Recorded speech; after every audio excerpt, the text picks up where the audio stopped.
Buenas, esta es la primera clase práctica de Introducción a la Ciencia de Datos para Ingeniería Civil. Mi nombre es Santiago Guisardi y soy ayudante de la materia. En esta clase vamos a ver una introducción al lenguaje de programación Python, que va a ser la herramienta principal que vamos a usar a lo largo de la materia. El objetivo de esta clase es que comiencen a familiarizarse con los conceptos más básicos de este lenguaje, especialmente a quienes todavía no hayan tenido ningún contacto previo con la programación. No pretendemos que en una sola clase aprendan a programar, sino que la idea es darles un primer empujón para que ustedes puedan comenzar a aprender, ¿no? Básicamente entender lo esencial de este lenguaje y facilitarle algunos recursos para que ustedes puedan seguir aprendiendo por su cuenta. Lo importante o lo que esperamos es que se animen a empezar y que nos aprovechen a los ayudantes, a los profesores, para que durante el cuatrimestre vamos a estar a disposición, ¿no? Para acompañarlos en este proceso que sabemos que es difícil, más que nada al principio es complicado, pero es menos difícil de lo que parece, digamos. Bien, entonces, ¿qué es Python, no? Python es un lenguaje de programación de propósito general. Esto significa que se puede utilizar en muchos campos distintos, ya sea desde el análisis de datos, que vamos a estar trabajando con eso, hasta desarrollo web o automatización de tareas, ¿no? Distintos campos lo utilizan y se adapta a un montón de tareas distintas, digamos. Python es un lenguaje que está diseñado para que el código sea fácil de leer y de escribir. Es un lenguaje que se lo conoce como interpretado y de alto nivel. No voy a ahondar mucho en detalles, pero básicamente esto nos permite a nosotros como usuarios abstraernos de algunos detalles que son mucho más complejos, de detalles del hardware o de cómo funciona el hardware, el sistema operativo. Este código se puede ejecutar directamente sin lo que se conoce como compilación, digamos, sin una compilación previa que sí lo requieren otros lenguajes. Este proceso de compilación consiste básicamente en traducir el código en el lenguaje que nosotros escribimos a un lenguaje que la máquina lo entienda, digamos. Esto a nosotros nos da una gran flexibilidad y lo hace mucho más fácil de utilizar, aunque por otro lado muchas veces puede ser que comprometa un poco el rendimiento, digamos, que sea un poquito menos eficientes que programas o lenguajes compilados, digamos. Pero para las tareas que lo vamos a usar nosotros, esto va a ser medio insignificante. Esta simplicidad, por otro lado, sí lo hace ideal para quienes estén iniciando a programar, que son básicamente nosotros, ¿no? Entonces es un lenguaje que además es ideal para ciencia de datos, para inteligencia artificial, es uno de los lenguajes más populares, ya que cuenta con un ecosistema muy rico, digamos, muchas herramientas que ya están desarrolladas, que se pueden utilizar. Uno las instala y no tiene que andar programando todo, ya está todo desarrollado. Y la curva de aprendizaje es muy accesible, digamos, comparada con otros lenguajes de programación, digamos. Uno de los puntos más fuertes de Python es su comunidad. Hay miles de tutoriales hasta de libre acceso. Es cuestión de googlear, en 2 minutos ya uno encuentra. Hay un montón de foros y hay un montón de paquetes o librerías, lo vamos a llamar librerías, que son programas que ya están desarrollados en Python, que uno lo puede utilizar directamente. Que básicamente es lo que vamos a estar haciendo bastante durante la materia. Nosotros con esta clase les presentamos el programa, les vamos a presentar algunos conceptos básicos de Python, pero a fin de cuentas nosotros vamos a estar siempre utilizando librerías, que es código que otra gente desarrolló, digamos. Lo importante es saber qué hacen estos códigos que otras personas desarrollaron, pero porque usarlos es bastante sencillo. Eso lo vamos a estar viendo. Bueno, ya más o menos sabemos que es este lenguaje, pero bueno, ¿a dónde lo podemos hablar a este lenguaje? ¿Dónde se habla Python? Digamos? Cuando usamos Python lo que vamos a hacer es escribir, básicamente lo que hacemos cuando desarrollamos un programa, es escribimos instrucciones dentro de un archivo, que este archivo lo vamos a llamar script. Digamos. En este archivo lo que vamos a ir es escribiendo paso a paso lo que queremos que el programa haga, digamos. Y luego Python lo va a ir ejecutando línea por línea, ¿no? Entonces un script es simplemente un archivo de texto, como el que se ve ahí en pantalla, que contiene una serie de instrucciones para que la computadora ejecute. En el caso de Python, estos archivos tienen extensión .py y pueden incluir distintos tipos de instrucciones, o sea, hacer cálculos, leer, limpiar datos, automatizar algún análisis, hacer gráficos, entrenar un modelo, imprimir resultados, distintas tareas. Cuando se ejecuta el archivo, un intérprete de Python lee este archivo y lo que va haciendo, como dije, va ejecutando línea por línea. Siempre lo hace en orden, desde arriba hacia abajo. Por ejemplo, un script puede contener pasos para abrir un archivo de Excel, leer una serie de datos, ordenarlos, procesarlos, por ejemplo, sacar valores atípicos y volver a guardar el archivo o guardarlo en un nuevo archivo limpio, le podemos decir. Es una secuencia de un programa, podría ser. Esto poco lo presento porque en realidad nosotros no vamos a trabajar con estos archivos .py directamente, porque vamos a usar una herramienta que nos facilita Google, digamos, es una herramienta de Google que es libre, que uno solo con tener un mail, un Gmail, que con el de la facultad podría ser, uno ya tiene acceso a esta herramienta, que es un entorno online donde uno puede básicamente escribir y ejecutar código en Python, digamos. Esta es la herramienta que vamos a usar para hacer los trabajos prácticos durante toda la materia, digamos. Esto se ejecuta directamente en el navegador, así que aparte de tener una cuenta, lo que voy a necesitar es conexión a internet. Pero nada más. Si quisiéramos ejecutarlo en nuestra computadora, lo que tendríamos que hacer es descargar Python desde la página de Python, la que presenté ahí en la primera filmina, instalarlo en la computadora y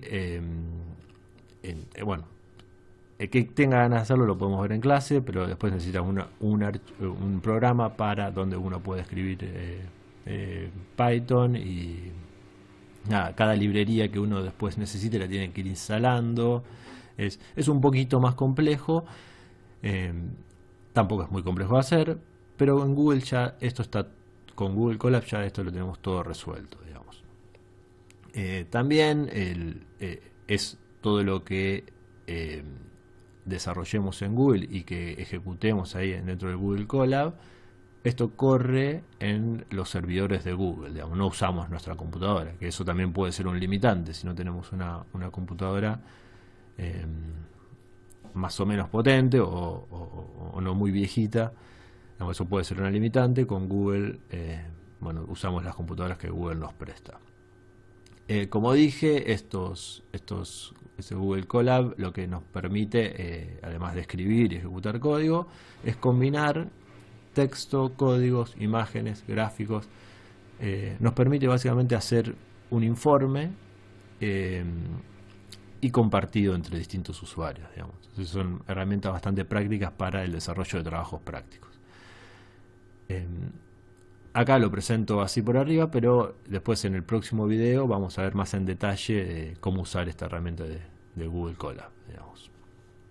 Así que eso lo vemos más en detalle en el próximo video. Acá solamente lo voy a abrir. Este es un archivo que nosotros se los vamos a compartir. Es un link que le vamos a compartir para que ustedes lo puedan ver en su computadora a medida que van viendo el video. Pero ese es un un Colab, una notebook de Google, ya un poco lo que tiene que escrito ya código, digamos. Generalmente viene todo vacío, pero no, bueno, acá yo tengo un índice, tengo el título de la notebook, acá puedo empezar a agregar celdas donde puedo escribir, como esta que hay solo texto, o en esta que hay código, digamos. Después tengo un montón de otras, como dije, un montón de herramientas asociadas para ir haciendo un poco más lindo todo esto. Esto lo vamos a ver más en detalle en el próximo video. Bien. Bueno, vamos a repasar rápidamente algunos de los puntos claves en cuanto a la sintaxis de Python. Python es un lenguaje que utiliza indentación, digamos, que utiliza esa sangría. Esta indentación se utiliza para definir bloques de código, digamos. No es solo estético, para que sea más legible el programa, que algunos códigos lo usan solamente para eso, para que sea más fácil de leer. No, en este caso es parte de la lógica del programa, digamos. Si no lo usamos bien, va a generar errores, digamos. Un bloque de código es, como te lo dice, un bloque, una parte de un código que se diferencia del resto, básicamente, porque puede ir, es un bloque de código que sigue después de una condición, que básicamente se va a ejecutar si se cumple o no la condición, o es un bloque de código que va dentro de un loop, de un for, digamos, que se repite varias veces, digamos.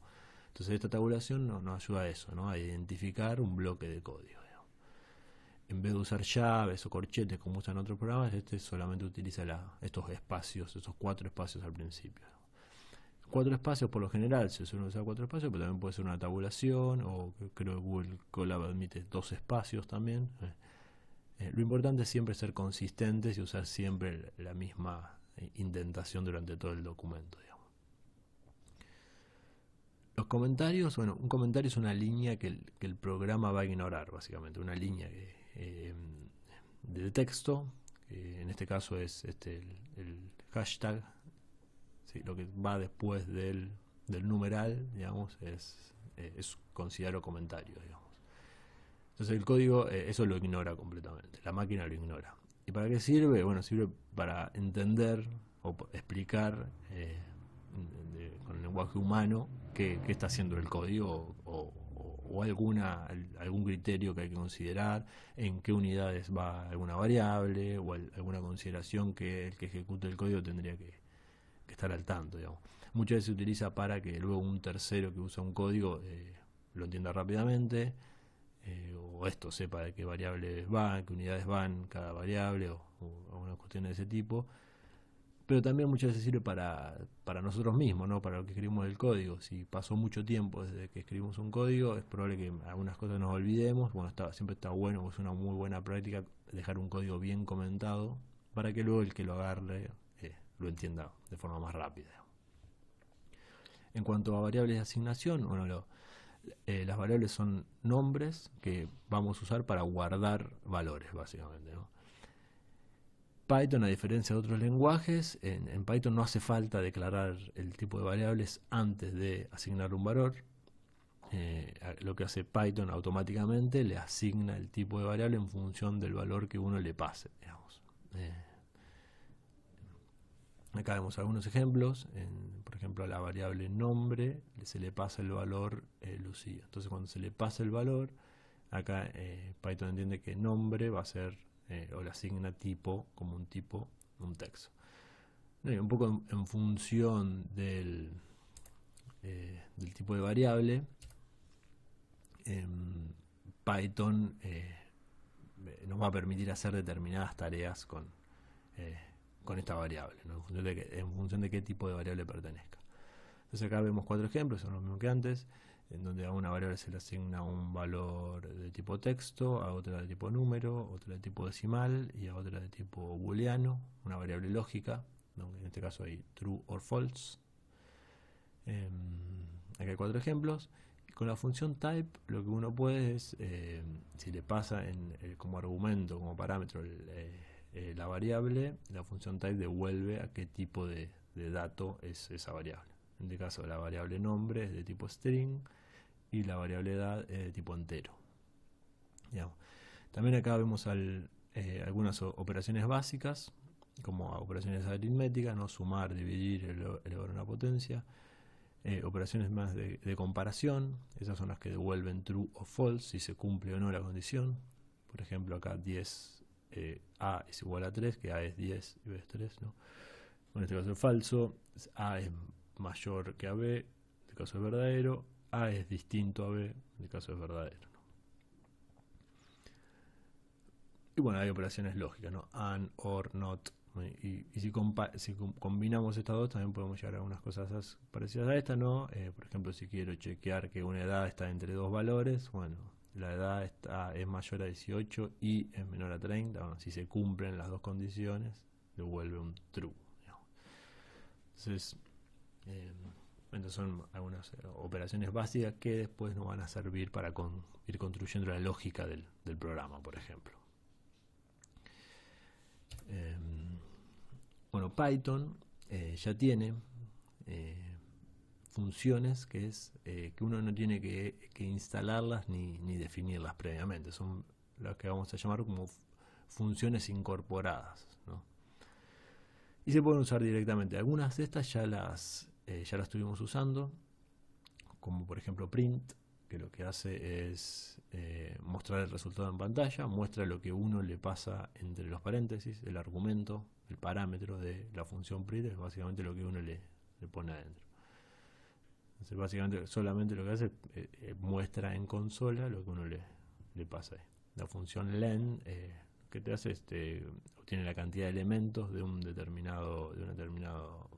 lista, en este caso, una lista de materiales que tiene 7 materiales. Bueno, len devuelve la cantidad de elementos que hay dentro de esta lista. Round redondea, básicamente redondea números. Uno le pasa el número que quiere redondear y la cantidad de decimales. En este caso es una función con 2 parámetros. Básicamente redondea al valor que nosotros le digamos. Hay otro tipo de funciones que se utilizan para convertir tipos de datos, para convertir entero a decimal, a string. Por ejemplo, acá se le pasa un valor de un caudal en texto, y con la función float lo podemos convertir a tipo float. Acá el caso contrario, hay una longitud en modo de número y uno la convierte en texto para concatenarlo en una oración. Bien. En Python existen distintas estructuras de datos, y estas estructuras de datos se utilizan para organizar o para almacenar datos de una forma más eficiente, ¿no? Que simplemente tenerlos ahí sueltos. Esto nos permite o nos facilita mucho lo que es la manipulación de datos, estas estructuras de datos. Una de este tipo de estructuras son las listas, que ya un poco me adelanté en la filmina anterior. Una lista es como dice ahí, una colección ordenada de elementos. La definimos a partir de un corchete, de 2 corchetes, uno que abre y uno que cierra. En este caso ahí definimos una lista de 4 estaciones. Puede contener cualquier tipo de datos, en este caso son todos datos de tipo texto, pero bueno, puede tener un texto, un número, un número de tipo decimal, una misma lista puede estar metido, un booleano, digamos, acepta cualquiera de ellos, y no necesariamente tiene que ser todo del mismo tipo, digamos. Las listas no podemos acceder a través de índices, siempre empiezan desde 0, el índice de una lista empieza de 0, o sea, el primer elemento es 0, el segundo es un 1, está todo desfasado. Entonces uno puede acceder, si quiere acceder al primer elemento, bueno, nombra el nombre de la lista y entre corchetes el número de elemento que quiere, en este caso el primero.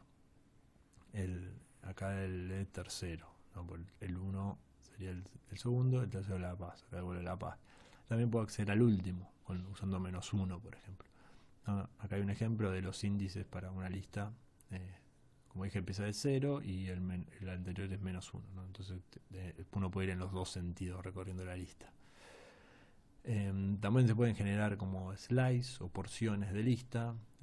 Con un 2 puntos uno puede elegir desde donde quiere hasta donde quiere, qué porción de la lista quiere, ¿no? en este caso el 0 lo está dejando, está tomando el segundo, el tercero y el cuarto, que es el 3 en este caso, lo está dejando fuera. Este no lo incluye, digamos, en esta forma de definir el slice. Entonces está tomando el segundo y el tercero, ¿no? Estos dos.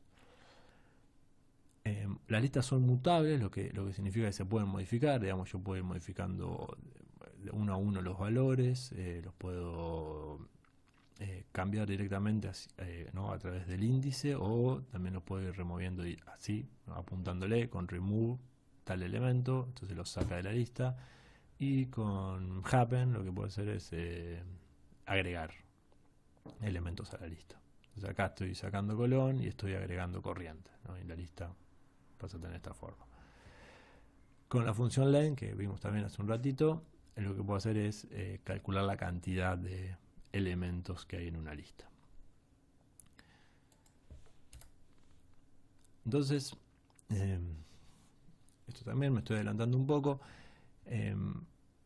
Hay funciones globales, algunas ya las vimos, ¿no? De Python, que se pueden aplicar directamente sobre la lista, como sumar todos los elementos de una lista, calcular el máximo, el mínimo. Y estas son funciones globales, ¿no? Entonces fíjense que lo que tengo que hacer es dentro de la función poner la lista, que es el argumento de la función, el parámetro de mi función. También hay otros tipos de funciones, que lo vamos a llamar métodos, que son específicos de las listas, digamos. Esto yo lo puedo usar para distintos elementos, distintos o estructuras de control de Python, o estructuras de datos de Python. Estos ya son específicos de las listas y solamente lo voy a poder utilizar si mi tipo de datos es una lista, digamos. Entonces estos son métodos de las listas. Por ejemplo, pop, sort, reverse, que cada uno tiene distintas funciones, ¿no? Pop creo que saca el último, sort la ordena, las ordena de menor a mayor, reverse invierte el orden en el que está la lista. Entonces, estos métodos son métodos del objeto de tipo lista. Acá yo me estoy adelantando, después voy a volver sobre esto, pero Python es un lenguaje que está orientado a manejar objetos, digamos. Entonces siempre voy a estar trabajando con objetos y estos objetos van a tener métodos o funciones que van a estar asociados, digamos, que van a pertenecer a un determinado objeto. Yo me estoy adelantando un poco con esto, ahora vamos a volver sobre esta idea de método, de objeto y método. El otro tipo de estructura de datos son los diccionarios. A diferencia de las listas, que solo iba en cada casillero, ¿no? Se guardaba un valor, acá lo que se guarda es un par de clave-valor, digamos. Y cada clave es única, no puede haber dos claves iguales, y cada clave tiene un valor asociado. Los valores sí se pueden repetir, digamos. Para definir un diccionario se utilizan los corchetes, no las llaves como las listas. Y estas estructuras de datos son muy útiles cuando los atributos son identificables, digamos. Acá hay un ejemplo de un diccionario de un sensor. Por ejemplo, este sensor es una estación, el nombre de la estación es Río Tercero, la variable de este sensor es el caudal, la unidad es en metros cúbicos por segundo, y el último valor que obtuvo este sensor es 82.4, ¿no? Entonces, fíjense que cada elemento del diccionario es una combinación entre clave y valor, digamos. Bueno, el tipo de sensor es un diccionario. Y acá, para acceder a los elementos, en vez de usar un índice, lo que usamos es la clave, ¿no? Entonces, si yo quiero saber el nombre de la estación, print sensor, y le pasamos la clave donde tiene el nombre, ¿no? Se puede hacer de esta forma, se puede hacer con .get, es básicamente lo mismo esto, punto entre corchetes o .get y entre paréntesis.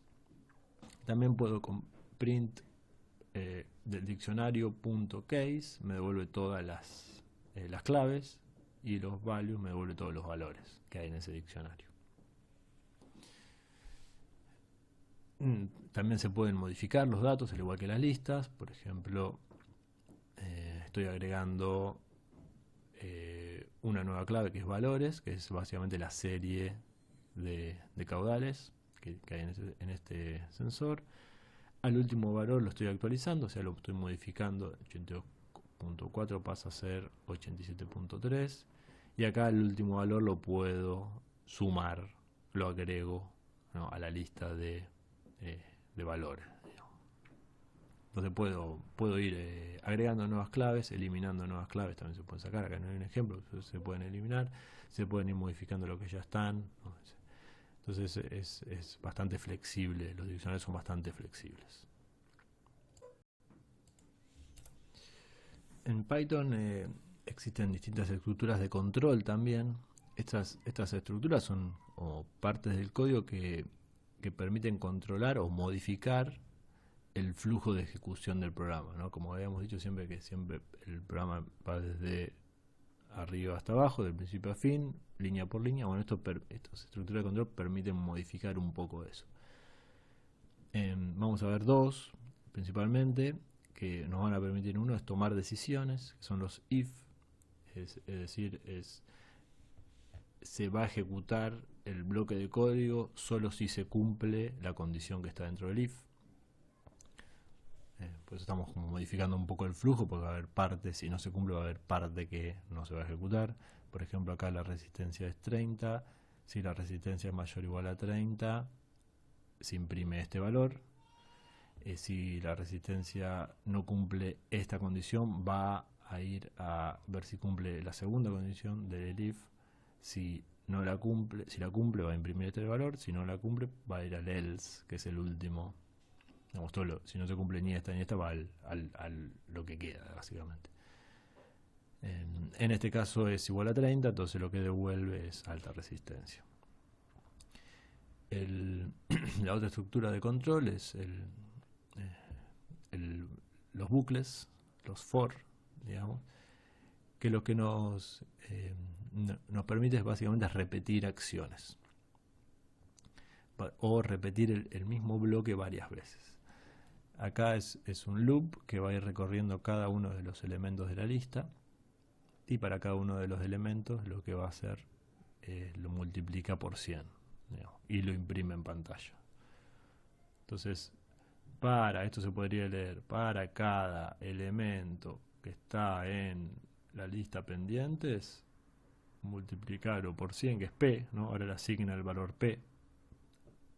O sea, durante este ciclo de cada bucle, P va a ir tomando cada uno de estos valores, ¿no?, y lo va a ir multiplicando por 100 y luego imprime en pantalla. Acá hay otro bucle, también un for, que dice for i, que es la variable que va a ir cambiando, en el rango 3.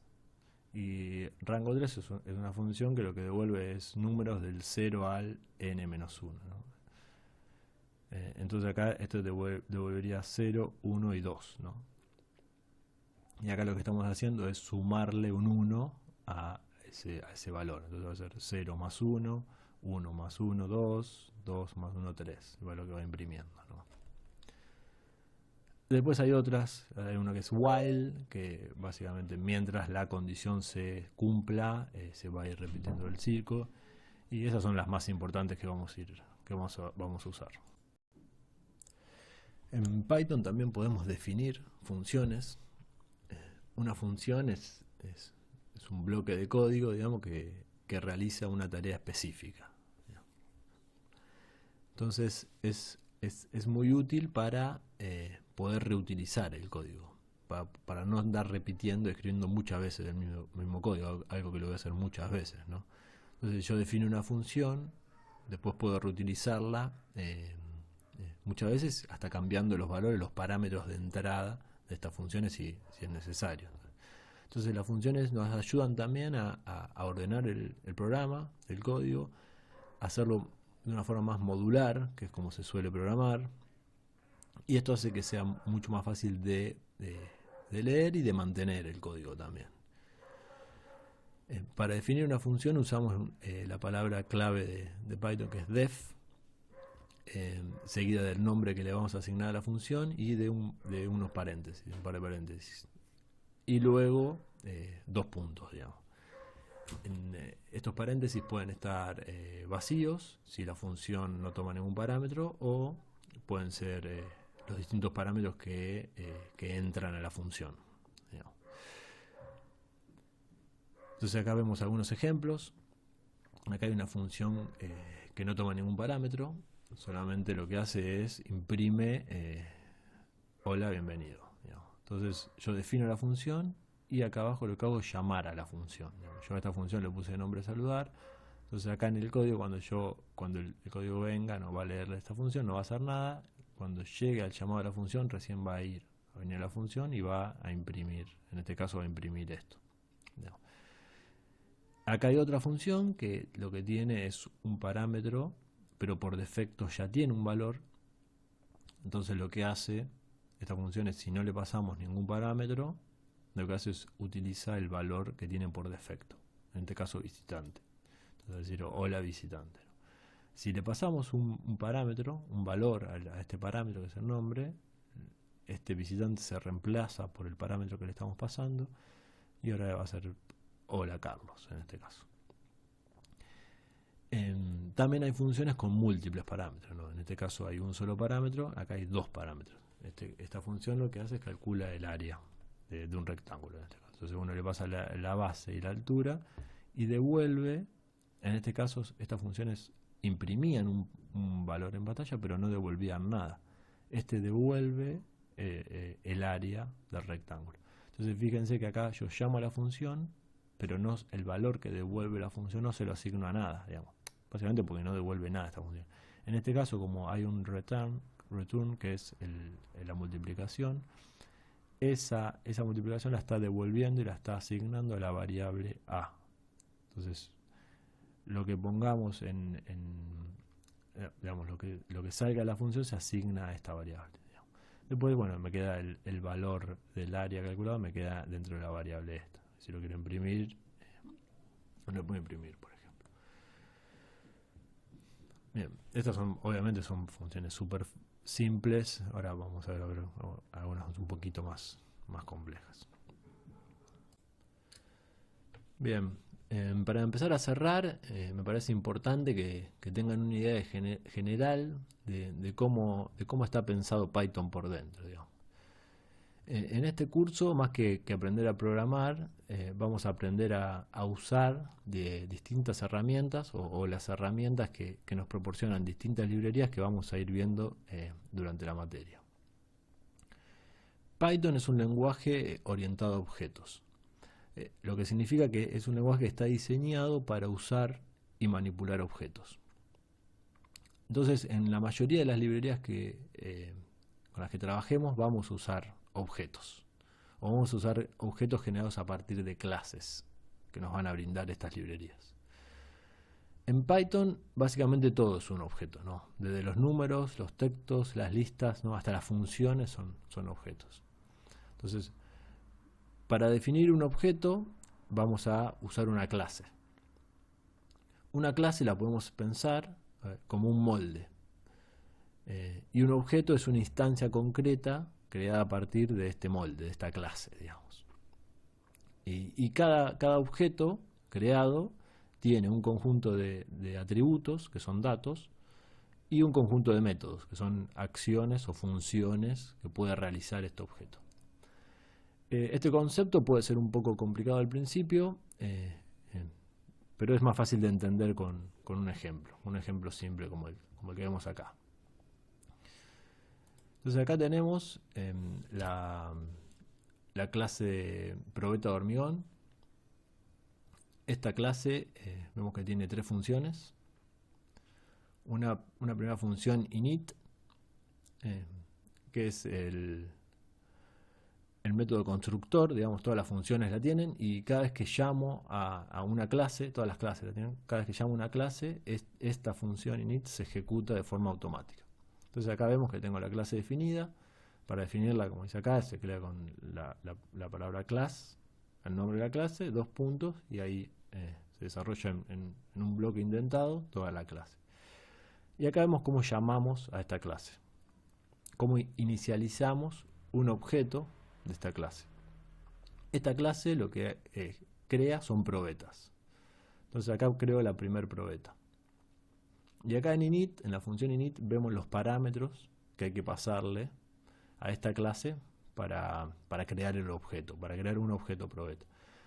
Necesitamos un ID, que es un identificador de la probeta, el valor del diámetro, el valor de la altura y el valor de la resistencia.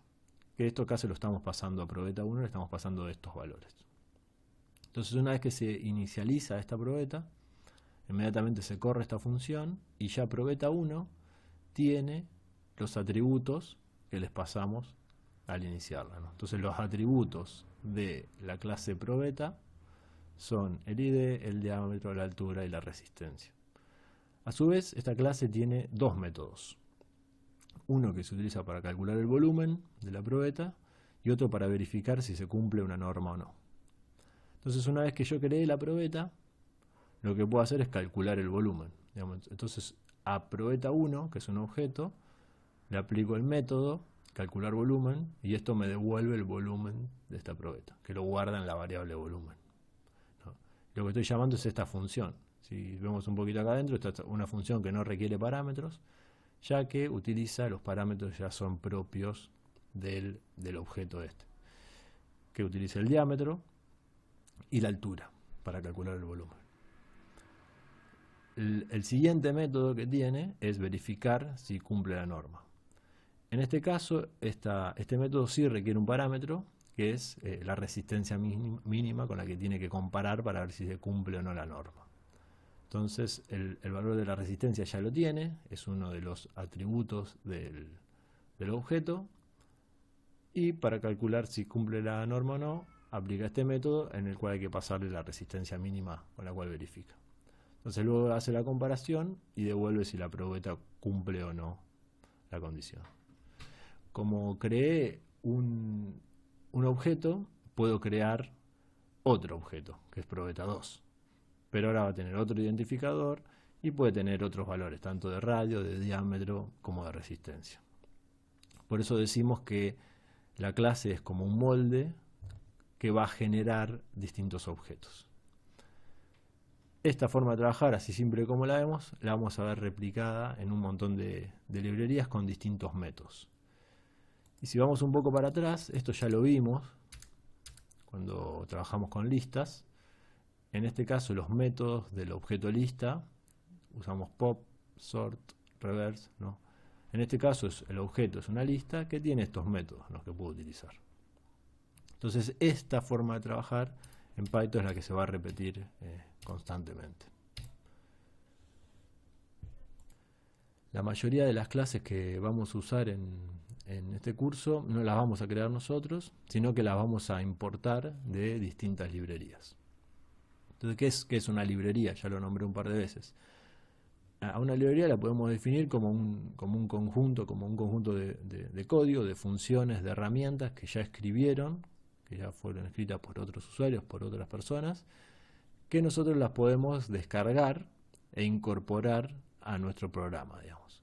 Podemos usar código que alguien ya desarrolló sin tener que escribirlo de vuelta, ¿no? Hay miles de librerías con distintas funciones. Hay algunas que se utilizan para cálculos matemáticos, otras para leer archivos, procesar datos, hacer gráficos, y así hay infinitas funciones. Nosotros podemos crear una librería y publicarla y que la gente se la descargue y la use, digamos. Así que hay infinitas librerías. Existen como dos grandes grupos de librerías,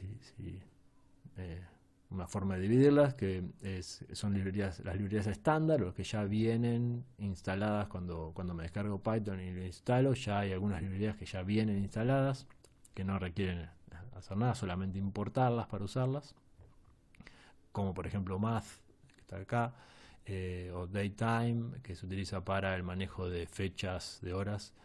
OS es una librería que se utiliza para interactuar con el sistema operativo. Y así hay varias funciones, librerías que ya vienen instaladas por defecto. Y hay otras librerías que son desarrolladas por terceros, ¿no?, que las podemos instalar de forma externa, digamos. Es bastante fácil. De hecho, en la próxima clase ya vamos a estar viendo esto de cómo instalar algunas librerías.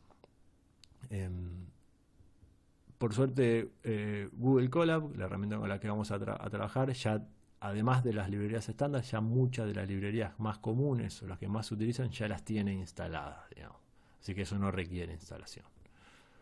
Igualmente es muy fácil instalar una librería, solamente con una línea, solamente tendría que yo saber, digamos, cuál es el nombre de la librería y cómo es el nombre para llamarla, para instalarla. Pero es muy fácil instalarla. Una vez que la tenemos instalada, para usar una librería en un código, lo que tengo que hacer es importarla con la palabra clave import. Entonces acá vemos que se importa la librería math, y para utilizarla siempre uso el nombre de la librería, punto y algún método, alguna función que tenga la librería. En este calcula la raíz cuadrada de 16. Acá hay otra librería, acá se importa otra librería, y lo que se suele usar muchas veces, lo que se suele hacer cuando se importan librerías, es importarla con un alias. Un alias que lo que le hace acorta el nombre para que después en el código sea más fácil, más práctico llamarla. Digamos. Fíjense que acá en NumPy, la librería que ahora vamos a ver, se le importa generalmente, o medio como una convención, se le importa como NP. Entonces fíjense que acá de NumPy usa la función sum y suma los números de la lista. Entonces para llamar una función, además de tenerla instalada, lo que tengo que hacer en el código es importarla. Bueno, ahora vamos a repasar rápidamente algunas de las librerías. La primera que vamos a ver es NumPy, que es una librería que se utiliza para el cálculo numérico.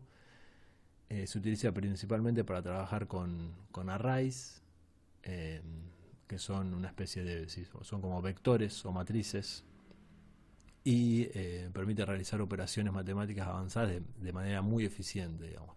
Son mucho más eficientes que las listas nativas de Python, y más aún cuando manejamos grandes volúmenes de datos. Es muy útil por ejemplo, para el análisis numérico en estructuras, para análisis matricial, para la hidráulica computacional también se utiliza NumPy. Es muy eficiente para trabajar con matrices. Para crear un array se crea a partir de una lista de Python, como se ve acá. Algunas de las características, bueno, lo más se destaca de NumPy es esos arrays multidimensionales, que como dije es mucho más eficiente que las listas de Python. Nada, hay un montón de operaciones matemáticas o algebraicas, estadísticas ya tiene guardadas, la transformada de Fourier, por ejemplo, un montón de distribuciones. Y además, muchas veces puede que no lo usemos directamente a NumPy, pero trabaja o integra otras librerías. Muchas librerías que vamos a usar se apoyan sobre NumPy, digamos. Entonces NumPy es una de las más principales para las tareas que solemos usar en ingeniería. Bien, acá vemos un ejemplo cortito de uso, ¿no? A partir de una lista o a partir de una lista de listas se crea un vector o una matriz. El tipo pasa de ser de tipo lista a un array de NumPy, una vez que lo transformo. Y después, bueno, una vez que tenemos este array, también, bueno, ya podemos empezar a usar ya las mismas funciones de NumPy, ¿no? Como sumar, calcular la media. Una de las ventajas principales de NumPy, o que vamos a estar utilizando en esta materia, es como filtrar datos de forma muy eficiente. La indexación de estos arrays funciona un poco parecido a las listas, ¿no? Como ya vimos, ¿no? 0, 1, 2, y puede uno ir entrando a cada uno de los datos que están adentro del vector. Y para aplicar filtros es muy eficiente, lo que decía recién. Fíjense en este ejemplo, acá se genera un vector de 10 valores aleatorios entre 0 y 1. Acá está el vector, con esta función random de NumPy también. Y después lo que vamos a ver es a cada uno de estos valores vamos a compararlo con 0,5. Y vamos a ver si es menor a 0,5. Entonces lo que hace esto es va comparando uno por uno y si es menor a 0,5 va a construir un vector parecido a este, ¿no? Si es menor true, si es mayor false, así, y va completando un vector. Y acá se va a quedar con los que cumplen la condición. Entonces, de estos vectores, de estos valores que están dentro del vector, se queda con lo que cumplen esta condición. Entonces se queda con los menores. Entonces ya si hago un print de estos, me va a quedar este no cumple, este cumple, se queda, este cumple, se queda, este no cumple, este no cumple, este no cumple. Sí, entonces con esta sola línea puedo filtrar todos los que son menores. Después también lo que podría hacer es, bueno, contarlos. Estos true y false se comportan como ceros y unos también, ¿no? Si yo los sumo, lo que me va a sumar es los que son true. Entonces es muy fácil también obtener la cantidad de los que son menores a 0,5. Esto vamos a ver que después lo vamos a poder utilizar esto para calcular probabilidades, por ejemplo. Pero bueno, esto capaz que a simple vista no parece tan, pero es algo muy potente y muy rápido, lo hace de forma muy eficiente en NumPy. Bien.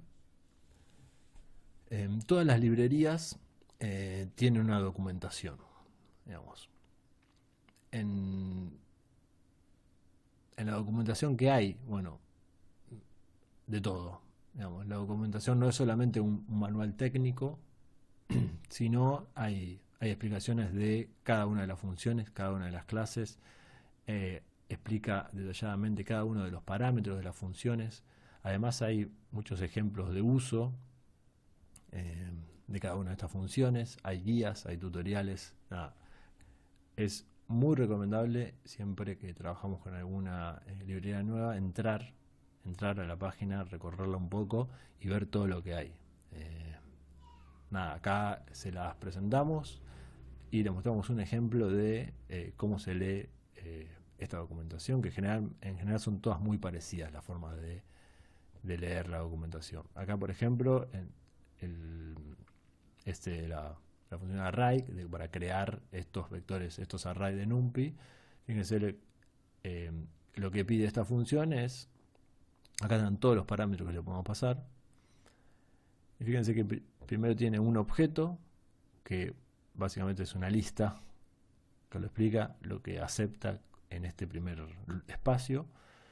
Y después tiene un montón que tiene un igual y un valor. Esto un poquito lo vimos en funciones más simples. Voy a volver para atrás. Acá. Cuando una función tiene un parámetro y un igual con un valor, es una función, un parámetro por defecto, le decimos. Entonces, todos esos parámetros son opcionales. Entonces, vemos que en este caso tenemos un parámetro obligatorio y un montón de parámetros opcionales. Entonces, para llamar a este método, con solo pasarle el primer parámetro, que es una lista, NumPy va a tomar por defecto todos los parámetros que dice que informa acá. Por eso también es muy importante ver la documentación, porque acá, una vez que yo llame a esta función, voy a estar adoptando una serie de parámetros que si no entro a la documentación no voy a saber cuáles son estos parámetros. Esa es una razón muy importante para entrar a ver la documentación. Bien, y bueno, acá además está explicado con detalle qué es cada uno de estos parámetros. También está explicado qué devuelve la función y al final siempre hay ejemplos de cómo se utiliza. Acá hay otro ejemplo, este genera el array y este calcula la media de un vector. Entonces acá otra vez tengo un valor obligatorio y después muchos parámetros que son opcionales, que ya por default me da algún valor, pero bueno, lo puedo especificar. Acá hay un pequeño ejemplo de la diferencia entre usar librerías y no usarlas. Y hay un ejemplo con dos funciones bien simples que son bastante fáciles de programar, que es calcular la media de un vector y calcular el desvío estándar de un vector también. Entonces fíjense acá, bueno, justamente nos pide eso, nos da una serie de valores, nos pide calcular la media y el desvío. Entonces si yo quiero usar Python por default, digamos, sin usar ninguna librería, tendría que definir primero cómo se calcula la media, ¿no? Suma todos los valores, los divide por la cantidad de valores que hay, y cómo se calcula el desvío. Entonces defino primero las dos funciones, luego llamo a estas dos funciones pasándole el vector sobre el que quiero calcular la media y el desvío, ¿no? Y después lo imprimo en pantalla. Si utilizo una librería, lo que tendría que hacer es importarla a la librería. Acá la importo con un alias. Y después solamente tendría que llamar a estas funciones que ya están definidas acá adentro, ¿no? Ya una vez cuando instalé NumPy, bueno, todas estas funciones ya las tengo en mi computadora. Entonces acá solamente las estoy trayendo a este código para tenerlas a disposición. Entonces, cuando importo NumPy, importo todas las funciones de NumPy, ¿no? Y acá la estoy llamando. Entonces fíjense cómo queda un código mucho más compacto, mucho más entendible, bueno, si tenemos ya, si entendemos qué son cada una de estas funciones, ¿no? Pero bueno, esto es un ejemplo con dos funciones muy chiquitas de cómo se ahorra un montón de espacio y un montón de tiempo. Imagínense cuando empieza a hacer funciones mucho más grandes, mucho más difícil de programar también. La próxima librería es esta, solamente la voy a nombrar porque en un próximo video vamos a verla más en detalle. Matplotlib es una de las principales librerías de Python para crear gráficos o visualizaciones. Permite hacer gráficos de todo tipo, gráficos de línea, de barra, histograma, de dispersión. Nada, hay un montón de visualizaciones. Si entran a la página de Matplotlib, ahí pueden ver, hay un montón de ejemplos cargados, un montón de código ya armado que se puede utilizar. Acá vemos dos ejemplos cortitos de cómo se hace un gráfico. Entonces básicamente esta es la línea que arma el gráfico y después le estoy dando nombre a los ejes, un título, una grilla y lo muestro en pantalla. O sea, básicamente es esta línea la que construye el gráfico. Lo mismo esta es .plot, plt.plot. En verdad la importo y por default, por convención, Matplotlib siempre se abrevia como PLT. Entonces plt.plot arma un gráfico de línea, plt.bar arma un gráfico de barras. Y después lo que le paso es el color, acá le pondría pasar el color o el estilo. Nada. En la página de Matplotlib van a ver esto se puede tunear muchísimo más. Bien, la última librería que les quería presentar es SciPy. SciPy es una librería que extiende las funciones de NumPy, permite resolver distintos problemas de, por ejemplo, álgebra lineal, de optimización numérica, de ecuaciones diferenciales, y un poco lo que vamos a ver ahora en estos ejemplos son problemas de estadística y de probabilidad. Para eso se utiliza un módulo en especial de SciPy que es Stats. Este módulo permite trabajar con distribuciones de probabilidades, ya sea distribuciones continuas o discretas, y puntualmente vamos a usar dos. La función de densidad de probabilidades, que si recuerdan de probabilidad o cuando vean el repaso que vemos esta materia, una función de probabilidad nos permite responder a la pregunta no qué tan probable es obtener un valor específico dentro de una distribución. Y la función de distribución acumulada, la otra que vamos a usar es la probabilidad acumulada hasta cierto valor. Espero que recuerden estos conceptos. Ahora igual lo vemos con un ejemplo rápidamente. Bueno, el primer problema nos pide, bueno, dice que la resistencia de un lote de hormigón sigue una distribución normal de media 30 megapascales y un desvío estándar de 5 megapascales.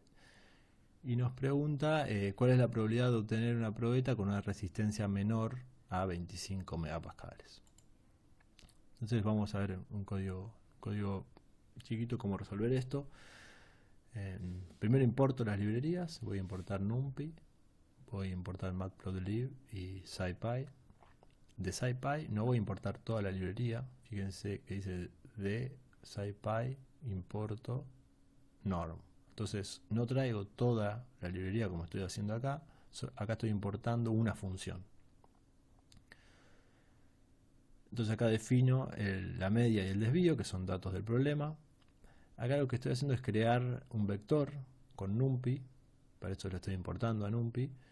De NumPy uso una función que se llama linspace, que lo que hace es crea un vector entre el primer valor que les paso y el segundo valor, y esta cantidad de valores crea, digamos. Entonces está creando 100 valores igualmente espaciados entre 10 y 50.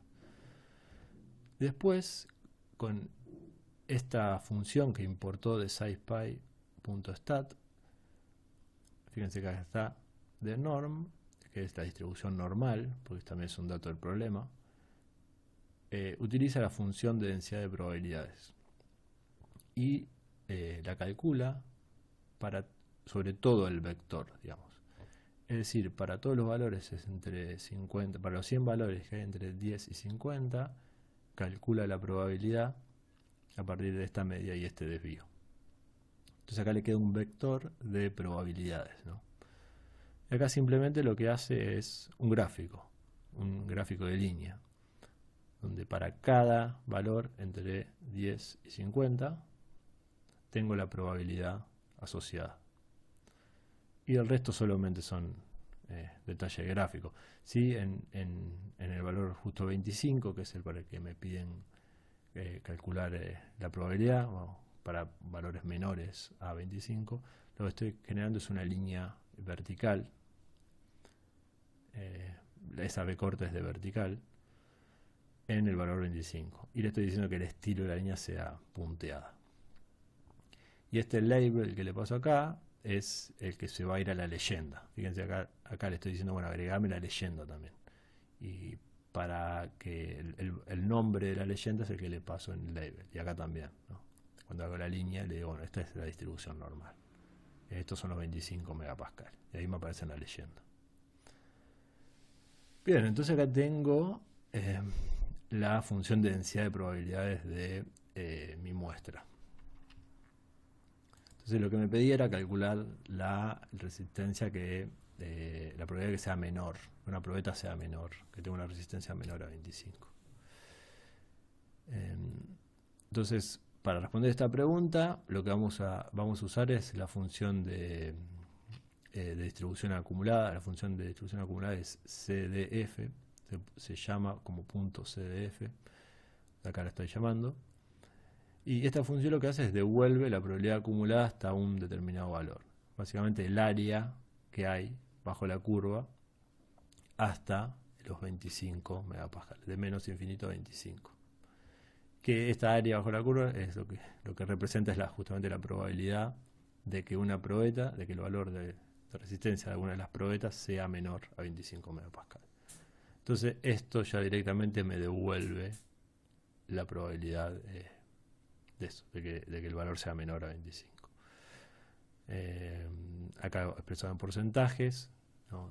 Esa probabilidad acá expresada en porcentajes es un 15,8%. También lo podemos graficar, digamos, si yo evalúo en todo el vector, acá estoy evaluando un solo valor, si evalúo en todo el vector que creé anteriormente, después lo puedo graficar, muy parecido a lo que hicimos en el gráfico anterior, y obtengo toda la distribución acumulada de la resistencia de hormigón. Algo que agrega acá, bueno, es scatter, este no lo habíamos visto. Scatter lo que crea es puntos, en vez de líneas, puntos. Y acá crea una línea vertical y una horizontal también. Bien. El siguiente problema, vamos a utilizar la distribución de Poisson. Lo que nos pide ese problema es, bueno, la cantidad de accidentes por mes en una obra es en promedio de 2. En promedio de 2 accidentes por mes. Y nos pide calcular la probabilidad de que en un mes haya 3 accidentes. Bien. Para modelar la cantidad de accidentes vamos a usar la distribución de Poisson, que justamente se utiliza para modelar la cantidad de eventos que ocurren en un intervalo, ya sea de tiempo o de espacio. Entonces también acá de forma muy parecida, algo lo hicimos con la distribución normal, lo vamos a hacer con la distribución de Poisson. Entonces le importamos esa función. Estos son los parámetros de la distribución, ¿no? La tasa y donde queda evaluar. Entonces básicamente decimos, bueno, ¿cuál es la probabilidad de obtener un 3 si la tasa es de 2? Acá está la probabilidad. Y también, como hicimos con el otro, podemos construir la distribución de densidad y acumulada para esta función.